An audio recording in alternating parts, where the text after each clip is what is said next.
Hello everyone. Every Animaniacs fan is familiar with the Yakko's World song.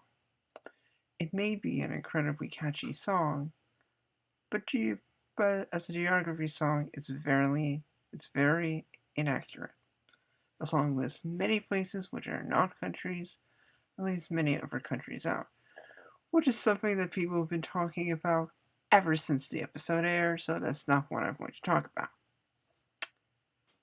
In Season 2, Episode 8 of the Animaniacs reboot, an episode that's a parody of Oliver Twist, Yakko sings a song listing the countries of the early 19th century.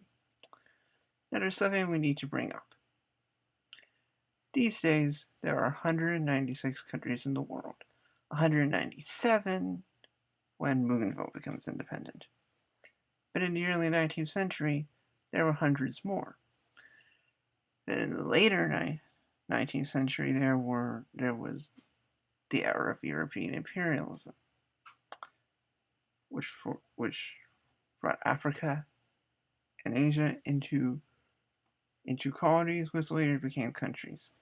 For example, there were hundreds of kingdoms in Africa in the early 19th century compared to the 54 that there are today.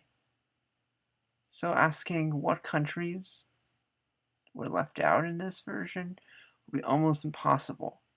In fact, in the episode itself, they cut to a different scene in the middle of the song, which implies we have no way of knowing how long the song could have gone on for. Of the places they do mention, nearly all of them are correctly named countries for this time period.